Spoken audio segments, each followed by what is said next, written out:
Bonjour à toutes et à tous, c'est Aurélie. On se retrouve aujourd'hui pour une nouvelle vidéo sur la mémoire et les révisions. Donc, avant toute chose, je tiens à préciser que pour apprendre quelque chose, il faut le comprendre. Ça, c'est une base. Voilà. Maintenant, je vais vous parler de 3 types de mémoire que vous pouvez avoir et qu'il est important de connaître. Donc, il faut savoir quel type de mémoire vous avez avant de pouvoir entamer des méthodes de révision. Voilà. Donc il existe 3 types de mémoire, la mémoire visuelle, la mémoire auditive et la mémoire kinesthésique. En ce qui me concerne, j'ai la mémoire auditive et la mémoire kinesthésique. Donc j'ai les deux. Effectivement, c'est possible d'avoir les deux ou les 3, je ne sais pas, peut-être. Hein. Voilà.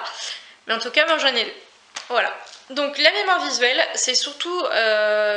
en fait, vous apprenez mieux quand vous voyez les choses. Par exemple, quand vous lisez votre leçon. La mémoire auditive, vous aurez plus de facilité à apprendre à mémoriser quelque chose quand c'est dit à l'oral.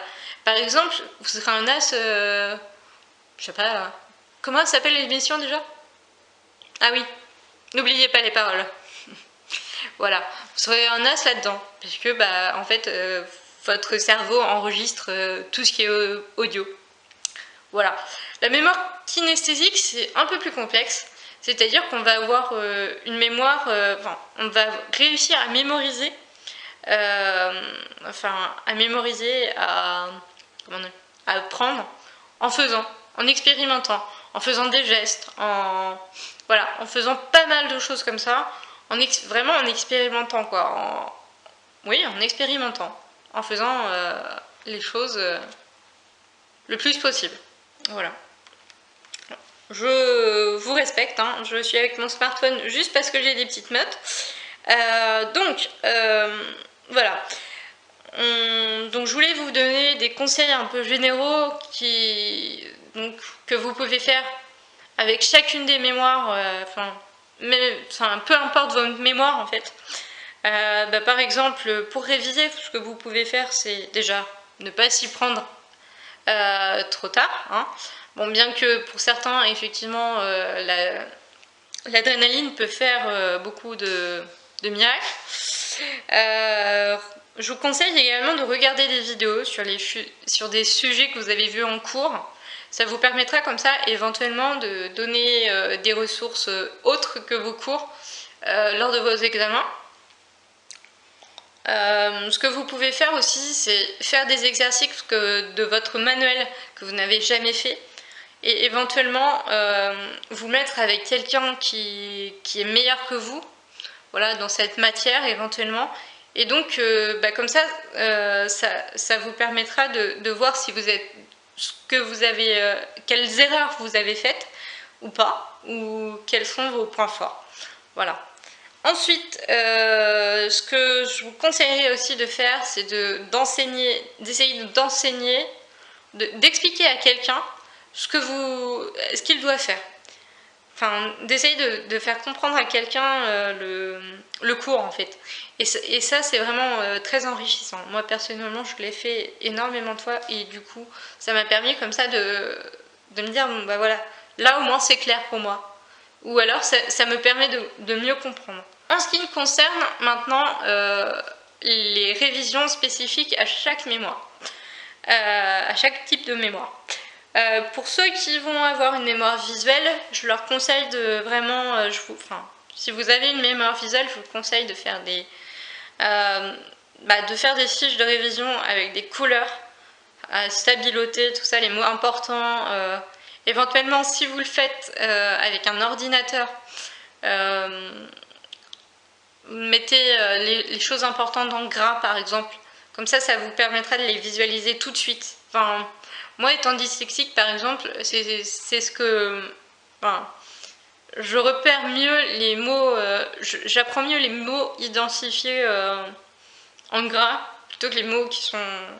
Enfin, si par exemple, tout un texte est en... Comment dire? Si tout un texte est en un seul type de graisse, je vais pas y arriver. moi me faut du gras, me faut des couleurs, me faut pas mal de choses. Par exemple, quand j'étais petite, en fait, pour apprendre une poésie, j'étais obligée de mettre un vers d'une couleur, un vers d'une autre couleur, un vers d'une couleur, voilà. Et ça me permettait en fait de couper un peu le texte. Visuellement, c'était plus simple pour moi. Mais ça, c'est parce que je suis dyslexique. Alors après, peut-être que ça fait pareil à ceux qui ont une mémoire visuelle, je ne sais pas. Mais bref, voilà. Pour ceux qui ont également une mémoire visuelle, je vous conseille aussi tout ce qui est carte mentale. La carte mentale, ça vous permet d'avoir vraiment une vue d'ensemble en fait, de votre cours, par exemple, avec des branches, je vous mettrai certainement en description peut-être un lien qui vous en donnera plus d'informations là-dessus. Ensuite, pour les personnes comme moi qui sont avec une mémoire auditive, ce que je vous conseille de faire, c'est de répéter, en fait, de vous enregistrer sur un dictaphone, donc d'enregistrer sur un dictaphone votre cours, en fait, et donc de vous le repasser, par exemple, je sais pas, en faisant votre cuisine, en faisant dispar, en courant, voilà. Comme ça va vous permettre, et puis si, un autre truc, surtout, écoutez-le juste avant de vous coucher. Parce qu'en fait, ce qui se passe, même, c'est valable pour toutes les mémoires, ça. En fait, le cerveau, il trie les choses dans la nuit. En fait, il travaille dans la nuit. Pendant que vous dormez, votre cerveau travaille, en fait. Voilà. Donc oui, enregistrez vos cours dans un dictaphone. Ça vous permettra vraiment de vous imprégner du cours. Parce que c'est comme pour les chansons. Plus on répète les chansons, plus on les mémorise. Et plus ça devient entêtant. Donc le but, c'est que ce soit entêtant. Éventuellement, si vous avez... Après, il ne faut pas non plus passer trop de temps sur quelque chose. Parce que le problème, c'est qu'en passant trop de temps, vous perdrez des informations parce que vous aurez trop d'infos dans la tête. Donc voilà. Si, un conseil important aussi, c'est faites des pauses. Faites-vous plaisir aussi. Voilà, parce que ça, c'est vraiment important. Si vous vous faites plaisir, vous serez dans un état plutôt négatif. Et du coup, vous n'aurez pas la patate pour le lendemain. Alors que si vous vous promettez des choses, par exemple, allez... dès que j'ai fini d'apprendre mon cours d'histoire, allez, je vais me regarder une petite série. Ça c'est plutôt le côté positif. Voilà, il faut quand même garder en période de révision le côté positif. Voilà, ne pas rester sur du négatif. Oh là là, j'ai pas le temps, machin. Si, on a toujours un peu de temps pour faire ce genre de choses, mais pas dans l'excès. Voilà.